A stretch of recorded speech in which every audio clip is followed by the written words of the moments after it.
here, like,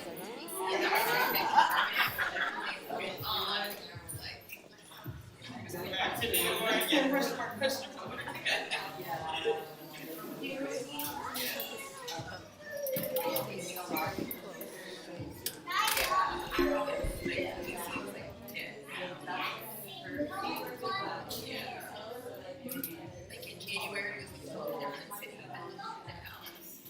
So I'm like happy to be here. Okay. All right. If you want to share the streaming link, it is on YouTube. We are live. If you want the link so you can post it really quickly, send me a text message. My phone number is 863-327-7745.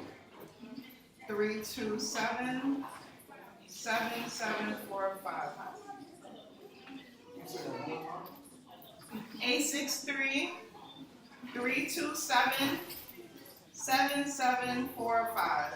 Send me a text message, I'll send you the link. Okay.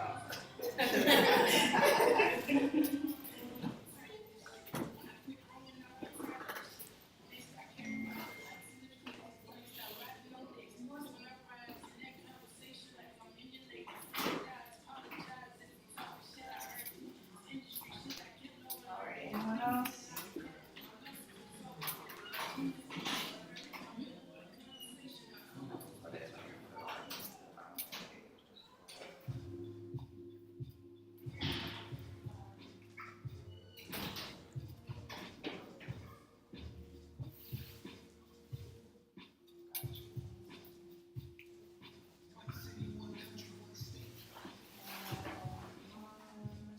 What's the title? Oh, look busy and down.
Yeah.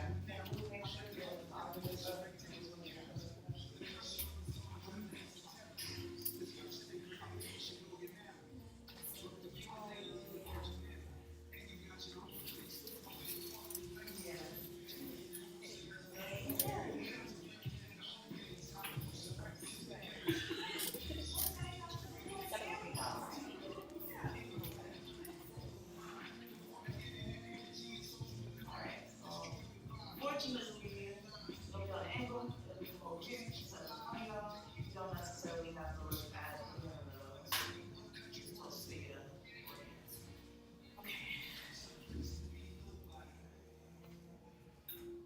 sorry, there's just so many pieces, there's so much. And you know what? You doing it all night. And you doing it for the girl, you are the girl doing it. So shout out to all that. Big shout out to Don Smith, nominated for MVP of the Year. Oh, Oh, yeah. yeah. I'll have a Bitly link or a QR code ready for you upon your dismissal today. Oh, yeah. Definitely vote for Ms. Don Smith. Oh, no, we just did. I don't know whether or not what I said. Okay, all right. But still, energy to you, sis. Energy to you. All right, so we are going to have to share one of these mics.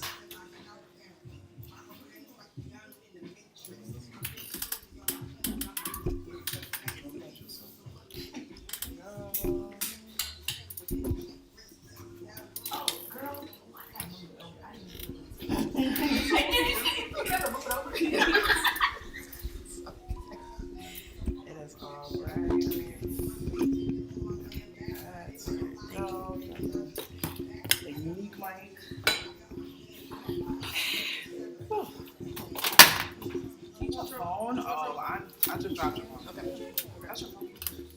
yeah. Oh, shucks. Oh, that was my mic. I'm sorry, I need it so I can make sure I can hear y'all. Okay. All right. Vanetta, speaking to the mic, please. Hello. Perfect. Say like two more things. Say your name or something. Vanetta. V is for values, my Instagram, if you want to follow me. Perfect. Janae.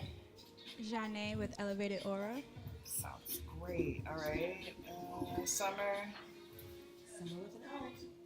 All right. Say it again. Summer with an O. Okay. Perfect. All right, Lauren. Kanika. Yo. Again. Yo. Again. Yo. Okay. All right. Got an engineer podcast session. Okay. Y'all live. Good to go. Just, I think it's this mic. Yeah. Try not to shake it too much because that cord for some reason is like clicking. Okay. Yep. Good afternoon, ladies. Thank you guys so much for coming. ForTheGirlz is something that was started last year, I believe, and I was the moderator for that as well. So this year, I like the fact that it's so intimate and everybody's getting to know each other and getting from all walks of life. So I'm hoping that we can create a space where we are vulnerable and honest and just leaving it all in God's hands. Does that make sense? Yes. Awesome. Okay. So today's panel, or this panel, the first one, is about being booked, busy, and balanced. Now, I'm someone that wears multiple hats. For one, I'm a pretty hustler. You can call me Clay, you can call me Kanika. I wear many hats: media mogul, writer, event coordinator, event curator, publicist, host. I'm getting exhausted just talking about all of the things. And I also am a customer relations coordinator for the United States Postal Service. So I do a lot of things, and a lot of times I lose breath talking about it. So if anybody knows anything about being booked, busy, and balanced, it is me, because I definitely know how to have that balance. I know how to say no, and I know how to set boundaries. You know, my time is precious, and if anything, I feel like I value my time more than I value the time of other people. Does that make sense? Okay, cool. So I want everybody to go down the line and express themselves. Tell me who you are. Tell everybody who you are and what you do. We're gonna start with you. Yeah, I like your braids, so we're gonna start with you. Hello, everybody. My name is Loren Jones. I go by L most of the time because people call me Lauren, and I don't like that. I am a community educator, and I'm also a body worker. So I do massage therapy, but many different forms of it. So I like to call myself a body worker. My work is focused on us, on Black women primarily, working with the nervous system, working with really just regulating ourselves, as you said, right, through these busy lives that we have, but also through the traumatic residue that we've carried, you know, generationally within our lifetimes, and how we are treated still in this country as we go on. That traumatic residue and these conditions that we're existing within, they directly affect our livelihoods. And so my whole goal is to help us reclaim our lives. And a lot of times that starts with our bodies and our awareness of our bodies and the power, the healing power that exists there. So again, I am Loren Jones, and I can't wait to talk with you guys. I'm so glad you corrected me on your name, because I didn't say it for that reason. I wasn't sure. I didn't want to embarrass myself. Loren. Okay, got you. Yes. All right, so good afternoon, everyone. Thank you so much, Dime, for inviting me to this. This is amazing. My name is Summer Blackman. I'm an entertainment lawyer. Yes, Summer with an O. And so I represent all different folks in the music industry, from artists to producers to music managers, indie record labels, music publishers, music supervisors, music, all different types of people in the industry. and in all different genres of the industry as well. So ranging from R&B to pop to classical to just anything pretty much. This is public, so I'm allowed to say this. Do we all know Jason Derulo? So he's one of the firm that I work with. That's one of our clients. And when I started working for that firm, I thought, okay, this is kind of cheesy because I never was a big fan. I really shouldn't be saying this, but I'm listening to his music now and I am a big fan. You know? Right. So in addition to being an entertainment attorney, I'm also a legal consultant and mentor for young girls and women who are interested in entering into this field as well. I don't really see many Black women in this area, so my goal is to increase that by educating us at an earlier age so we all are aware that this is an option for us. And I can have my sisters with me, you know, representing all of the different people in the industry. So that's what I do. Love that. Thank you, Ms. Summer. Good afternoon. My name is Janae, and I am a life coach. I actually got my certification this year, end of February, early March. So I'm really excited. Thank you. I named it Elevated Aura because I feel like it's really something that I was able to embody. I myself have went through a journey of therapy and healing and felt like I just wanted to reach out to other people. My focus is not just women. It's actually just the Black community in general. I actually have more male clients than female clients, but I think it's so important that males also have the space as well as women, but as women we also help break generational curses. So that's really what I'm about. And booked and busy, I'm a mom of 3 and I'm also a property claims manager. So booked and busy is something that I definitely had to figure out balance, but I'm excited to be here. Talk a little bit more about that. Thank you. What's up, everybody? My name is Vanetta Schofield. I bring you greetings from heaven. No, but I'm the founder of Funny Honeys. It is a brand that I created to empower through entertainment. And I thought that was my mission when I first started. And I'll just say I've been a hospitality person forever. So I've been a waitress, an usher, a pastor's daughter, and nobody ever viewed that as a real job. But I'm in that making you happy business. I'm in the connecting those dots. I'm in that business, and I do that, yes, through hosting, yes, through branding, yes, through comedy. But I also, my bigger mission now is becoming who I needed when I was younger. We've talked a lot about healing and a lot about that, but there's a lot of us who, you know, or there's a lot of women in general who are coming from a space where they're the first to do anything in their family. And I experience a lot of drawbacks from being in rooms where it's my first time there and it's my generations, like my bloodline's first time there. And that is something that I want to combat and empower women with resources and also entertain them. So that's a little bit about me, but thank you. Yeah. Thank you, ladies. I love the fact that y'all all said what you do, but you also gave like your life mission, your spirit mission, which is very important. You know, when you're coming into certain industries and certain circles, you go in there and you're like, this is what I do. But I also am super passionate about this. And that's what your life mission is. And that's what kind of brings you into these spaces, brings you around these people, is that life mission. You all seem to have pretty much the same goal. It's just uplifting people, especially your younger self or younger individuals, and getting them into a space of like, acceptance, basically, right? Okay, that's good. I love that. I love that. That's tea. Okay, so I want to set the tone. When you hear booked and busy, what does that mean for you now versus a few years ago? Anyone can answer. Okay, so I'll go. But no, so what it means as a comedy person, entertainer, it really did mean booked and busy. And I was like, I mean, but there's and I'm not trying to make this a therapy session, but there's a, it should be. It is something called rushing nowhere. That's like a trauma thing that happens. And me constantly being on stage every night, I sat down with a woman who was in management, who was like helping me get my career together. She was like, Vanetta, what it is that you really want to do?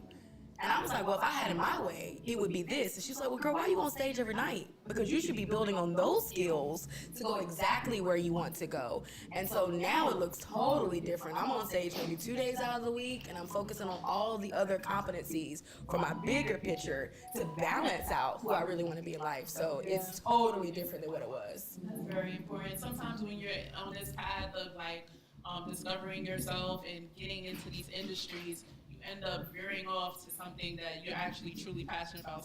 Exactly what I just said. You know, like you have your life mission and then you have the thing that you do. And I think the life mission is way more important than the thing that you do. It kind of brings everything full circle. So that's good that you even found that out for yourself. Not a lot of people get to experience that. I just wanted to piggyback as to what you said, because I feel like that was me in my whole 20s. Like, I was doing so many different things. I was known for event and wedding planning. I was known for being a doula. I was known for being a management artist. I was known for this. I was this. And I was just getting exhausted. And I was just like, but what is it that I truly want to do? And it's really just help people mentally, because people don't understand that if you don't help yourself mentally, everything else kind of just is just a cover-up. It's just a facade, right? And it's like you need to step back, take that second to breathe and look within, and then really grasp what you want to do. And I feel like that I really resonate with what you said, because I feel like I had to do the same thing. And in the past year, I've been able to really conclude in. It's just, I just want to help people break generational cycles and get back to them, forgive themselves, you know, heal that inner child. As you should. I can agree with that wholeheartedly. And I think even towards the end of what you were saying of like, you know, it's a cover up, right? Hyper productivity and just like being constantly on the go. We're covering up things by doing that. And also, again, as people of color, like oftentimes we're trying to prove that we're not this like lazy archetype, stereotype that they have of us. And so one of my biggest missions with my own self and my own practice, you know, is like unlearning and decolonizing, you know, my day-to-day methods, how I do business, how I see business, you know, who taught us these things and how were they taught to us, if at all. And I learned, like, I want to approach things more in a feminine way. Like, I'm a woman. I don't want to constantly feel burnt out. I don't want to constantly feel like I'm hustling and every conversation I have has to be a business conversation. You know, I started to notice, like, when I did enroll with business coaches who were teaching me those kind of models, you know, the disconnect I would feel with clientele who I'm literally creating extremely intimate space with, right? Like, my hands literally on their bodies. And I started to see that in like my marketing and the way I was approaching this thing. And I was like, nah, we have to change this. Like, this should be a reflection of who I am naturally. And that in itself is enough to market with. That in itself is enough to network with, and especially to hold space for people with. So I would say just unlearning, you know what I mean? That tension between like pushing ourselves beyond our limits and learning, like, when you actually settle into your energy of who you naturally are and work on becoming who you actually are, you will attract, you know, what you're looking for. I mean, I agree with all of these comments, and I don't want to reiterate everything, but I'll share just a little bit of my story. So the success of what I thought was success in the past, I know it's totally different than what I see for myself now and what I see in the future. So I'm originally from Toronto, and I came to New York in 2020. So as you can imagine, always. So for me, that time, success meant surviving, meaning that, okay, I have to pass the bar, I have to pass this test, I have to find a job, I have to be in the industry and meet all these different people, make all these different relationships, and do all of the things to survive. And for me, in the entertainment industry, as I think some of us may know, surviving is like success. Like, if you can, you know, keep in the industry and not have a meltdown, that's successful, right? And I found myself feeling very unfulfilled by that continuous rat race of trying to keep up with all of the things. So I was looking for a job. Thankfully, I found a job very quickly. But then because I knew I had to, you know, pay for a lot of things, this is a very expensive city, right? So I'm like, okay, I'm a lawyer in Canada as well. Let me do a virtual law firm. Let me keep pushing. Let me keep doing something so I can make some money there, make some connections back home, so I can keep that avenue open for myself. It was just way, way too much. Way, way too much. And I found myself being very, very miserable. So along the years, these things happened, XYZ, XYZ. And now I'm at 5 years into being in the city, and success to me now is being very selective. Being able to say, okay, I really like this aura or this energy of this client. This is something that I want to do. I don't need to do this. I'm not trying to survive on this. I'm happy to do this and happy to help this person, and that is success for me. Selecting and having the ability to know, okay, I know what my passion is, I know what my path is, and I'm only going to stick to that, and I'm not going to try to keep up with the Joneses. That was great. That was great. You actually answered both questions in one. Yeah. Which is good. It kind of segues into the next topic, which is basically hustle culture and wellness. Hustle culture, I feel like Dime and I have had this conversation A lot. Yeah. We in the entertainment industry, we're always on the hustle. We're always on the hustle. It's very tiring. It can be annoying. So we have to kind of make way and make time for our wellness. This is perfect that we have two people that definitely are into wellness up here. Taking those deep breaths. I kind of miss meditation. I was there with you. I was, but not really. You know what I'm saying? So one of those things where we have to make time to tap deep in within ourselves, or else we're nothing. We're puddle. How can we hustle if we don't, take care of ourselves? How do you recognize when productivity crosses into that burnout mode? What are your signals? For me, my signal was just I would go run, and I'll be still for days. Just be still, because my body was just shut down, you're doing too much, you need to relax. And then it's okay, but how do I get the momentum back? And when I was struggling to get the momentum back, that's how I knew I was doing too much. And that's how I knew I had to just slow it down, figure out the goals, right? The goals that I can actually do, not the goals from 5 years. What is the Q4 goals, right? What can I do now? Not so much in the future, because when you start thinking about the future too much, that's where everything comes in, and that's where you really start to do the right way. Oh, I need to make this much at this. Let's start about smaller goals, right? So once I started to tone down my goals and really just focus on where I am in the now, it helped me change how I feel. But when I'm just in the bed for a week on end, that's how I know I'm burnt out. For sure. Yeah.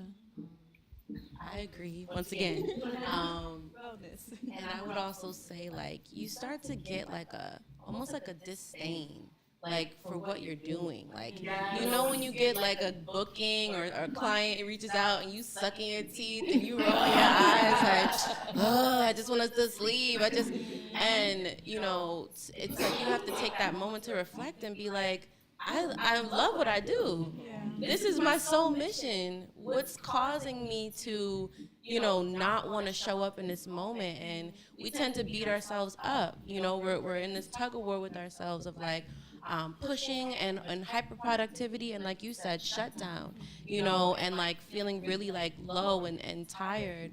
And it's when you're taking that moment, you don't have to push yourself away in that moment and blame yourself or the client, right? But instead you take that moment to assess and be okay, what needs to change? What needs to change about my structure? What needs to change about my routine? How do I create a routine that supports the aliveness of my practice and not the burnout? And another thing I want to say on a nervous system tip is it wasn't until I started my somatic training when I learned that shutdown is an energy conservation practice. When we feel we can't get up, we feel we're so tired, we can't leave the bed, even modes of depression. We hate it because who wants to feel that way, especially when you have things to do. But then you don't realize that's the wisdom of the body. Literally saying we need to slow down and stop, or you're going to burn out. You're going to hurt yourself. You're going to injure yourself, right?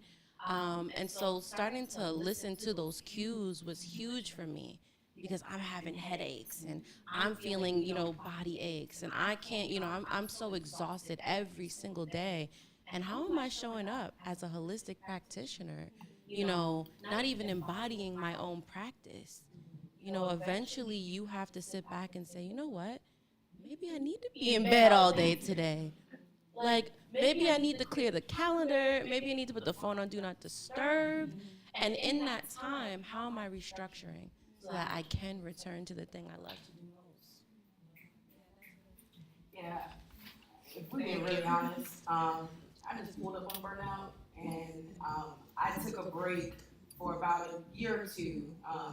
I just completely shut down. I got arrested. Okay, whatever. I had to take a break. I was in jail. Whatever. No, but okay. It's just for the context of the story. So very brief story. I moved to Atlanta in the pandemic, right? I was over New York. I came to New York. I burnt out, right? Because I was going hard. Like 80, 90 hours a week. And even the Cheetos wouldn't help me. You know what I mean? It was just it was crazy. So I moved during the pandemic. Now I had fibroids, had a surgery, and still moved myself to Atlanta in the pandemic. So burnout, just constant. And got to Atlanta, did a festival all by myself. You see Dime moving around everything? That was me with comedians, doing that. So I burnt myself out, put myself into this, and it took me a while to realize what I realized in jail, that I was there. I was in a space with a lot of women who, no, they weren't burnt out from running a business, but they were burnt out from arguing and going back and forth with their baby daddy. It was Mother's Day when I got arrested, and I was on the phone with my mother.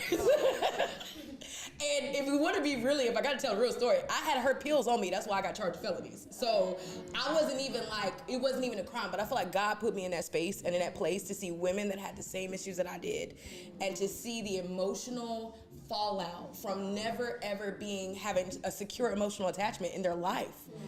So the parents, all of our parents, our dads, something was messed up, right? And so I took the ACE study, all of that. I'm a 10 on the ACE scale. That's adverse childhood experiences. So you're more likely to have horrible jobs, not being able to keep them, mental health, all of that, problems, diabetes, everything. The higher you rank on the scale. I'm a 10. Probably a 12 if I could, you know what I mean? But just all of that. So anyway, saying all that to say, when I got back, when I got out of jail, I moved back home and I started over. And I started over with the foundation of God. I did grow up in church. I was I preached my first sermon at 9 years old, right? But at the same time, I realized that the people that were on the pulpit, who was my family, were not just imperfect humans, but bad people. And that was a lot for me to come to terms with. So of course I left God and left the church. And so when I just took my family and the side of all that away, and just me and God started a relationship, we just started kicking it. That's when my whole life did a whole 180.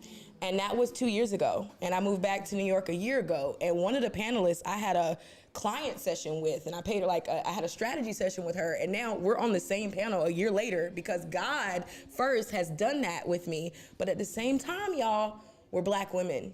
And any space in this society, when we're going out looking for clients, we're going out getting business, when we're doing anything, we are always ill-equipped with our visions and what we want to do. And I'm show business. So I'm doing shows, I'm doing business. I'm gonna be burnout. I got multiple networks that are now starting to converge, but I had to get burnt out to get here. So, I think it's cool for us to say that, but we gotta acknowledge that hand that we're dealt and what cards we playing, because them shits is burnt. Yes. We got burnt cards, nigga. Okay, all right. But anyway, so yeah, that's being honest. Sorry. Oftentimes in every industry, we do get handed cards that are already burnt out, crumbled, folded, stepped on, all the things. And we kind of have to pick ourselves up, put ourselves together, and put it back together so that way we can, continue on. That's a very good, very, very, very good and true statement for sure. Yeah, sure. Go ahead, Ms. I resonate with that so much in terms of how the cards are dealt for us. Yes. How the cards are dealt for us and how much more difficult it is for Black women to succeed. And I think I was experiencing that, and I have my mom and my sister here as well, so they know all of these different stories that I'm sharing. And when I say something, they're like, So a couple of years ago, I was in a totally new job, and I was so excited to start this job because it was something that I really, really wanted. I was working as a lawyer for a music production company. I had no clue what I was doing, but my new boss, she knew I had no idea what I was doing. But because I'm a Black woman, I'm a lawyer, I'm already have all these standards that I'm supposed to be meeting. And I'm going into this job like, okay, I have to present myself as this amazing person who knows how to do all these things, not knowing nothing. So I work remotely, number one. So working from home, the productivity is nonstop. So burnout for me is very, very easy. As I mentioned, I'm from Toronto, so I go home sometimes and I'm working in the house and my mom's like, come, Sam, I need you to help me with something. I'm like, I absolutely can't. I'm working. You see me typing. And this could be all up until 7 p.m., 8 p.m., and I'm still working. And I know, sometimes that is not the right way to do things, but I know also that, look, these people at this job are expecting XYZ from me, so I gotta burn out for these people. They have to see that I'm the candidate that they really wanted to hire so I could present myself in the best way. I ended up leaving that job. It just didn't work out, and that's totally fine, but now I'm in the job where I'm working from home. It's still, a little bit difficult, but the flows of being and the people that I'm working with are way more, adaptable, very, I'm not gonna say loving, because that sounds weird as an employer. Ugh. Way more accepting to me being able to go home if I say, hey, I can't make it. Okay, cool. Hey, I have to take a flight. No problem. Hey, my family's in town. I'm not going to be available. No problem. So I think speaking up is really something that I have to do more often. Black women may have to do more often, at the expense of others thinking that we are not super women, because we are human.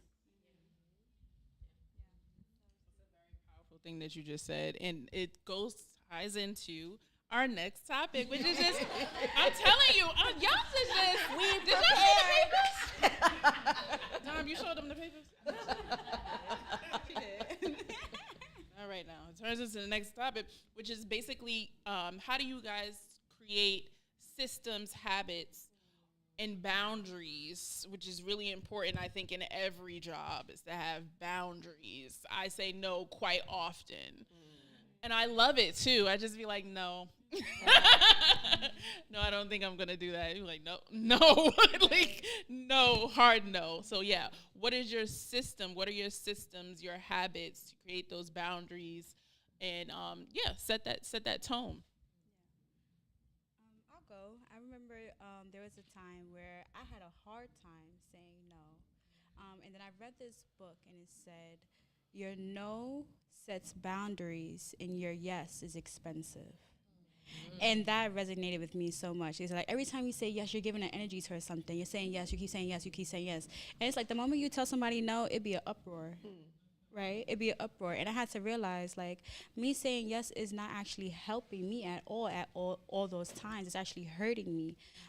So now mine is like, okay, in my new job now, I'm like, if I say no, it's no. If I say I'm leaving, I'm leaving, right? And thankfully I'm in a position where I am a manager. I have a team under me. So if I gotta go, I gotta go. But I had to speak up. I had to learn my voice and be able to be confident in my voice in order to show up in that way. Because there was a time I was very quiet. Oh, she'll do it. Now I'm like, no, I ain't doing it. Even with, I'm actually divorced.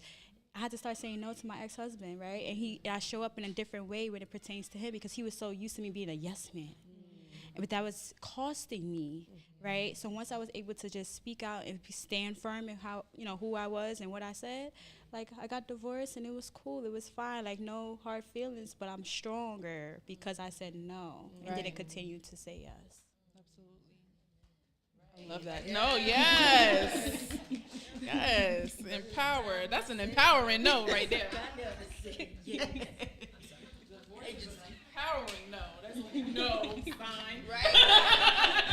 No. Right. Anyone else, ladies? What's crazy is I had to, and I don't think this is on the paper because I saw the paper too. But one of the things I really had to do, because I run my business, right? And my business, I'm trying to find clients. And that has been so hard because I didn't have systems set in place for my business as an entrepreneur.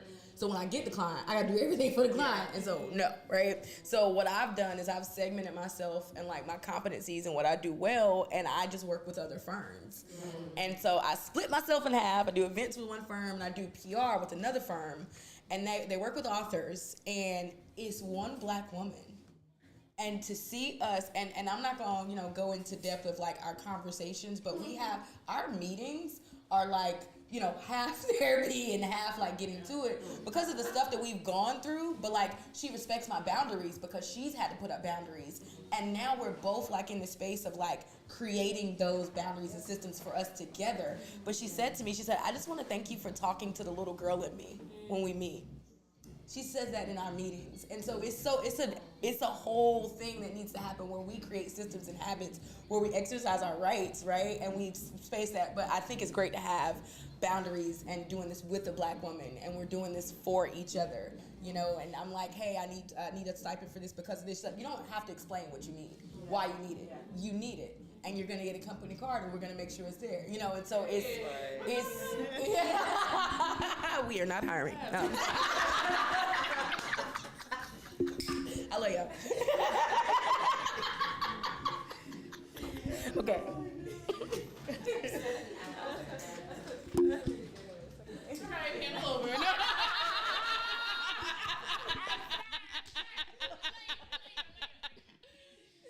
but that's great, especially the part where you were like speaking to the little girl in you, because I do find myself getting into certain situations where I'm like, why am I upset about this? As a grown woman, why are you upset? Calm down. But then I'm like, the little girl is like, no, you should be mad, Kanika. What the heck? Don't let people do this to you. And she's always like protecting me and say, like, especially teenage me. She's like, no, absolutely not. We're not standing for that. But as an adult, sometimes I have to be like, all right, it's okay. Don't worry. We got this. It's okay. We're going to move on from that. Okay. So yeah, it's definitely like finding those different opportunities that speak to different versions of yourself at different times of yourself. Right now I'm in a space where it's kind of speaking to the teenage version of me, where she's like, yeah, we could do this. Yeah. But don't take no shit. Right. Okay. Am I right, Don? Okay. She knows. I've definitely been on that. So, but I'm also like in a space where the grown-up me is kind of like coddling the teenage me and telling her, hey, we can take this for a little bit, just a little while. So I'm glad that you spoke on that. Anyone else? Ladies? I'm going to actually say a lot of what you just said. did? I'm so happy you said it the way you said it. Oh, good. Because it's beautiful. Oh, but thank you. I was going to say that, yes. Also, another thing I learned through somatics was like, there's a difference between joining and merging, right? Like sometimes when we're working with people, when we're, in our work environments, even within our lives, like our personal relationships, right? We might see people's needs and problem solving, how we're going to fulfill them. A lot of times we join them, you know what I mean? Or at least we merge with them in their stuff, right? And that crosses the line of a boundary, right? Because boundaries are where you end and another begins. Boundaries literally keep us safe and protected. And so it's like us dishonoring that consistently because of those wounds that you were speaking of, right? Because of not knowing our worth and the things that our inner child may have experienced, right? Our boundaries were breached over and over and over again. And they show up in business. You know, if anything, I'm sure we could all agree on this panel, like, business exposes your wounds. Yeah. You know, it's like I think business is the most spiritual experience I've ever had in my life, because oftentimes your clients, even your employers, people are reflecting back, you know, your inner wounds. They're reflecting back your story and even the good parts of yourself, right? And so if we don't learn the difference between merging constantly with other people and maybe just meeting them where they are, right? You can hold space and you can serve people with a distance, a very healthy and also a very loving distance. But that distance and that conscious awareness to have that there is you saying, I honor me first. Yeah. Not being willing to like disintegrate, you know, in your duties, and realizing like your wholeness is incredibly important, not only for, you know, the integrity of the client or the relationship you have within, you know, your working relationship, you know what I mean, but also just for yourself, your wholeness, your ability to show up and be a leader, an example for the people that you're helping. You know, so I think we all just kind of said that in our own way. No, that was beautiful. You hit it right on the nail. I was just about to say, like, when you were saying, like, you know, in business, a lot of our wounds come up. I say this all the time. I'm like, everybody's like, oh, it's just business. It's not personal. Like, it is very much personal. It's very much personal. I may not need to put too much of my emotions into it, I guess, and kind of take out the emotional aspect, but it's definitely personal. I definitely take it personally. So, because I'm doing my business and it's me. Exactly. Yes. Assignment. Absolutely. My pastor said your agitation is where your assignment is. So a lot of us were agitated at work or agitated because we didn't see the service of this product and we went out and made it. So don't tell me business is just business, because this is my life's work. And I tell people all the time, my business is personal. Mm-hmm. You know, and I don't take it personal, but my business is very personal. Right. So if you're going to mess with me, yeah. Oh, I love it. We are eating. I don't want to I'm healing. I don't know if it's you. It's us. It's the collective. It's just so close. I don't know. It's like, I felt it. Maybe I did pay attention to meditation. I don't know. Okay, so I don't want to like kill this moment, but I do need to wrap it up. So I'm gonna wrap it up with just like a simple little prompt. If you had to describe your current season in one word, what would it be? Empowerment. I know. Do we get to explain it? I mean, in 30 seconds or less. All right, what do y'all go? She said, "Now I gotta gather." Okay. I say my word is bloom. Bloom. Okay, because I thought you said blue, but I was like, rain and blue. No. Reap. Okay. 2 words. That was your second. I need 3 words. A 3-word minimum. That's it. Okay, I'm just gonna say not abandoning myself, and that's it. That's a phrase, but we gonna work with that. We gonna work with what you said. Made of words. Yeah, we gonna work with what you said because we understood it. See, you actually did everything that you supposed to. It's okay. We good. The word is awareness. Awareness. Amen. Yes. Look at us helping each other grow. You guys are so amazing. Was this interactive for the audience? Okay. Audience, do you guys have questions? Ladies, you have questions, concerns? We have answers. If you have, I was about to say, if you have concerns. I'm kidding. If you have concerns, we are No open judge. to them. We listen and we don't judge. Oh, God. No? Okay. I love that. I want everybody. You do? Yes, ma'am. Experiences. I feel like it just reminds me so much of why conversation is important and why it's important to have things like this, especially for our community. And it just reminds me of storytelling and how in our generations past and to come, like storytelling is something that will always be necessary. So thank you all for sharing your stories. And yeah. Thank you. You even talk like you meditating. Yes. She said, I just want to. I'm like, I could go to sleep now. Okay. So we know, ladies, that we are going into 2026.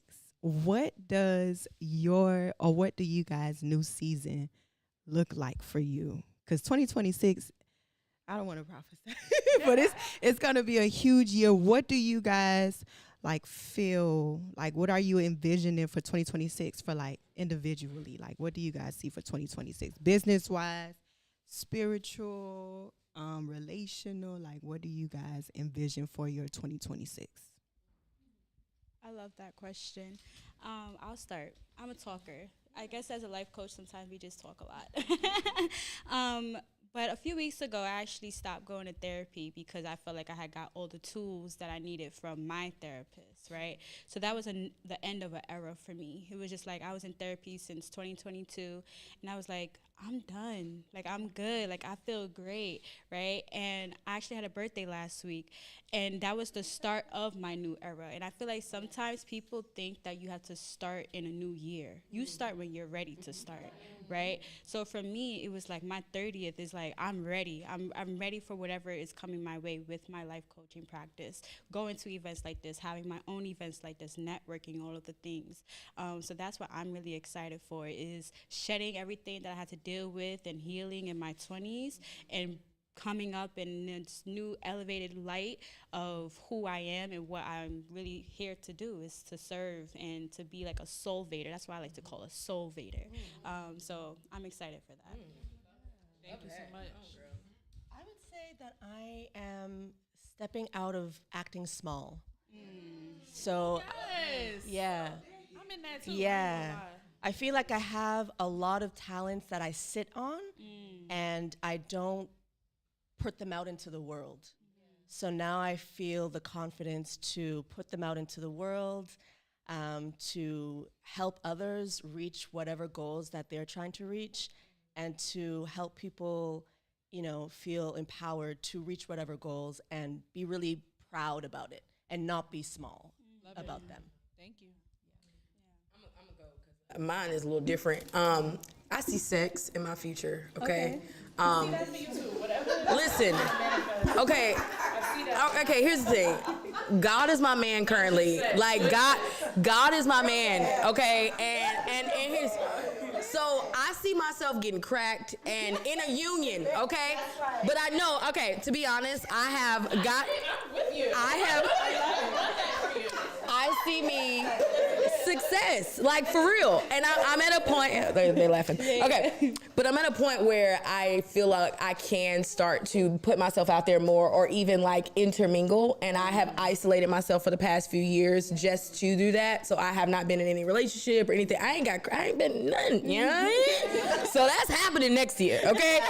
Because I am gonna relaunch my agency and I am gonna rebuild and expand the team and on what we are gonna do, we are gonna have that. And yes, I'm motivated to have all of the things. Wow. That's amazing. Yeah. I love that for you. I want you to have that. Thank you. It's hard to I'm so glad we're sharing. But I support you. I support you. I think my answer, I finally found my word, and I think that my word is resilience, right? And it's true resilience. It's not just pushing ourselves, it's not pushing ourselves to the point of burnout, right? But I think that a lot of times when we're starting a journey, we put it down. Like entrepreneurship, you see a lot of a business start and then they crumble in the next few years because we're not used to that level of push for ourselves, And I think that the resilience, the continuum through the hard times, the continuum when things go quiet, the continuum when you are tired and learning how to pivot what resilience looks like in that moment. Maybe it's nourishment. Maybe it's pausing and fueling to be able to go forward in a different way, And so I think that I'd hope that as a collective, because we got to think about the energies, right, that are truly against us, against our livelihoods, against our histories, against our success, right? The amount of Black women that have been laid off alone this year, and knowing that that is going to continue on into the next year and throughout this term, right? It's just saying to ourselves that ain't no man in control. No human is in control of our well-being, our livelihoods, and our livable futures from this period, right? We are in control, and God is in control, you know, of that experience for us. So reaching deep within and pulling out, you know what I mean, what comes out, kind of like an alchemy, right? Like you're making something of nothing, just like our ancestors always have done, right? None of this is new. So just pulling on those lineages, thinking of your grandmothers, your mamas, you know, and way beyond that, to say, how could they move from what they've been through, what they've gone through, what they've been denied, and literally birth you, who you are in all your majesty and all your grace, knowing you'll do the same for the future. We'll do the same for the future. Love it. Yeah. Look at that. You found a word in your phrase. And a new phrase. I love that for you. You need to go together. I love that for you. Come as a package. You can go as a package. I love that for you. Thank you, ladies, so much. Shout out your social media really quick so that way we can have that. E is for value, and my brand is called Funny Honeys. We empower through entertainment every Tuesday at Savannah from 6 to 8 p.m. She didn't ask me to say that, but okay. But you needed to know about the comedy show. Okay. Nothing wrong with a shameless plug. Go ahead. My Instagram is Elevated Aura Official. Elevated Aura Official. Yes. Mine is Shine Lee Ray. That's my personal IG. My business one is L Jones Embodiment. That's my business name. And my personal one is real L Jones. And you get two different sides of me on both, so. Make sure you have both dots. Love that, love that. Oh yeah. Okay, so my social media is I am the pretty hustler. That's it. And hustler is spelled out. Yes, I appreciate it. Yes, because I do that. That's what I do. I be doing that a lot. Wait till you see the face. Hold on, let me get up. When I get up there, you be like, oh my God. Okay. Yes, thank you so much. We'll get ready for the next panel in the next 5 minutes, maybe? Yes? Thank you, ladies. I appreciate you.